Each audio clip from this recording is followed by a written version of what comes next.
हमारे घर में जो धन लक्ष्मी है वो बिल्कुल भी नहीं रुकती है। आखिर ऐसी क्या वजह है कि जो धन लक्ष्मी है वो घर पर बिल्कुल भी नहीं रुक रही।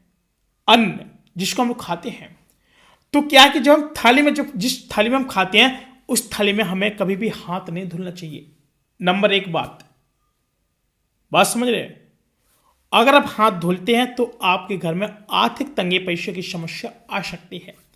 नंबर दूसरी बात, कभी भी आप जिस थाली में आप लोग खा रहे हैं उस थाली में कभी भी आपके खाने के बिल्कुल भी जो भी खा रहे थे उसमें कुछ भी ना बचे आपका। जैसे नमक है कोई दिक्कत नहीं है, लेकिन इत्यादि इसके वगैरह खाना है, आप जो खाना बर्बाद कर रहे हैं, फेंक रहे हैं, तो इससे क्या होता है कि हमारे धन की लक्ष्मी का अपमान होता है।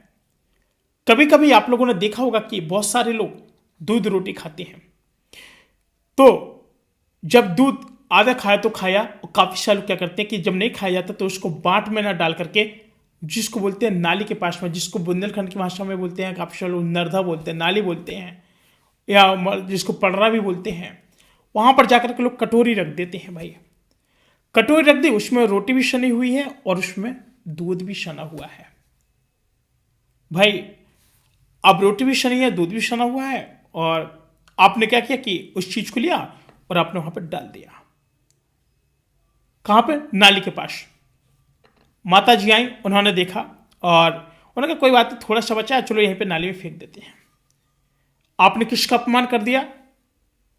दूध का प्लस अन्न का।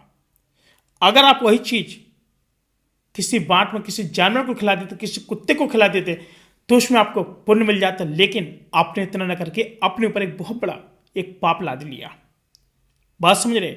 ये जो आप गलती कर रहे हैं इस पे आपको रोक लगानी पड़ेगी, नहीं तो आप ये समझो कि अपनी लाइफ में बहुत ज्यादा आर्थिक तंगी आ जाएगी। और आप कभी कभी भी, मैं आपको बता रहा हूं, कभी भी जैसे आप कभी कहीं जा रहे हैं, किसी सफर में जा रहे हैं, जब प्रॉब्लम हम लोगों के साथ होती है, जैसे हम सफर में जा रहे हैं तो हमको एक लालसा होती है और जो हमको तरसाती है, यानी भोगना पड़ता है।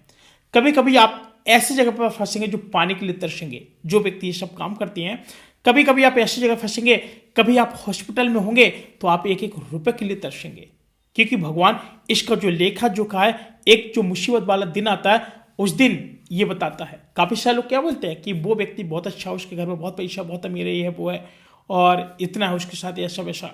जिसके घर में रुपया रहता है ना, बहुत ज्यादा रहता है, तो उसकी संतान भी बिगड़ना शुरू हो जाती है, क्योंकि जो पैसा है उसको रखना नहीं जानती, उसका एक अपमान भी बहुत ज्यादा हो जाता है। इसलिए कहते हैं अगर पैसा तो अपमान बिल्कुल नहीं करना, और अपनी संतान को आप अपने पैसे का एहसास कभी मत याद दिलाना, मतलब मत ज्ञात कराना कि हम लोग पैसे वाले हैं, तुम कैसे भी खर्च करो, अंधाधुन करो, नहीं, ये नहीं करना है।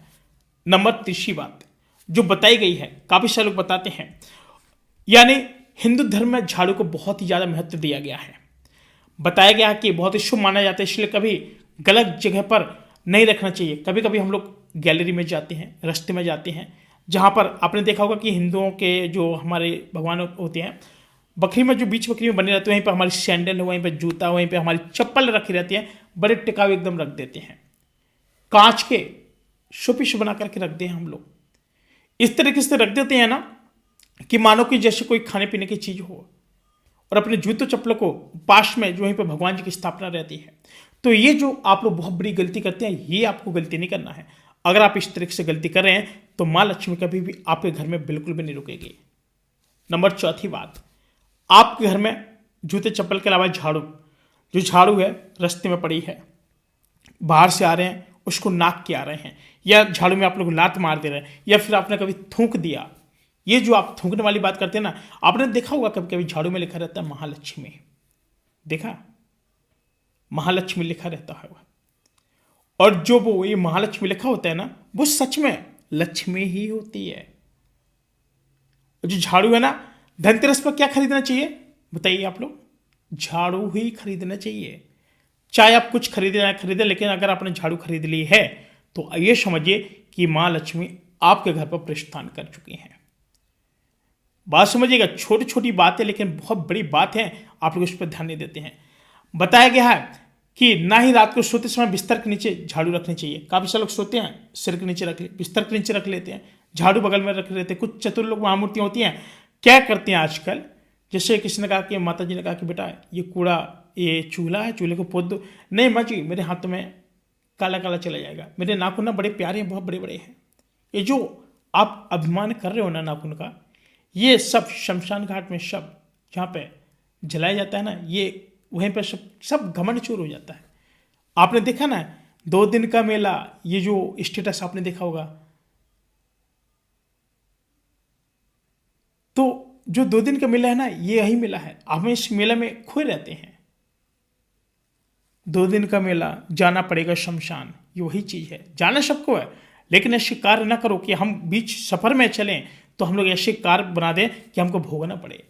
बताएगा कि झाड़ू को कभी नीचे नहीं रखना चाहिए, क्योंकि वास्तु अनुसार, शास्त्र के अनुसार भी बताया जाता है कि ऐसा करना बिल्कुल भी ठीक नहीं माना जाता है। इसके स्थान पर आप झाड़ू के ऐसे स्थान पर रख सकते हैं जिस पर किसी की नजर ना पड़े, तो ही अच्छा है। अगर आपके कहीं खुले में झाड़ू रखी है तो अगर किसी की नजर झाड़ू पर पड़ती है तो ये समझने के कि आपके घर से लक्ष्मी का जाना स्वाभाविक है। इसलिए उत्तर पश्चिम कोना भी झाड़ू रखने के लिए अच्छा माना गया। उत्तर और पश्चिम कोने में अगर आप झाड़ू रख रहे हैं तो अच्छा माना गया। और साथ ही बताया गया कि झाड़ू को कभी रसोई या घर, बेडरूम या पूजा कक्ष के पास नहीं रखना चाहिए, इससे व्यक्ति की समस्याएं बढ़ सकती हैं। रसोई में नहीं रखना है, ना ही पूजा घर में रखना है, ना ही बेडरूम में रखना है। अपने उत्तर पश्चिम कोना जैसे कोई कमरा है वहां पर आप लोग रख सकते हैं, वो आपके लिए ज़्यादा अच्छा रहेगा।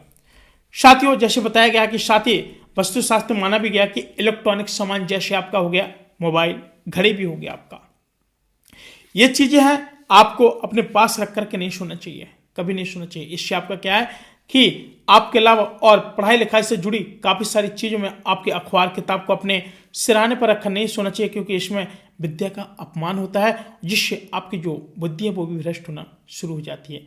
और ये सब चीज़ें होती है, ये हमको नकारात्मक देती हैं अगर हम इस तरीके से अगर हम उनका अपमान करते हैं। बताया गया कि कपड़े में थोड़ी सी फिटकरी बांध करके अपने तकिए के नीचे रखने से भी आपके आगे की समस्याएं दूर हो जाती हैं। और साथ ही वही रात को सोते समय और डर के कारण अचानक से आँख खुल जाती है, तो ऐसे में आप अपने तकिए के नीचे 5 से 6 छोटी छोटी आपको इलायची कपड़े में बांध करके रख सकते हैं। रात में सोने से पहले आप लोगों को सियाने पानी में भरा पात्र भी रख सकते हैं। आप एक तांबे के लोटे में आप एक पात्र में जल भर करके रख सकते हैं, जिससे आपको डर नहीं लगेगा। बस में साथी फिलहाल आज के लिए इतना ही, मिलते हैं एक और नए वीडियो में, तब तक के लिए जय श्री राम।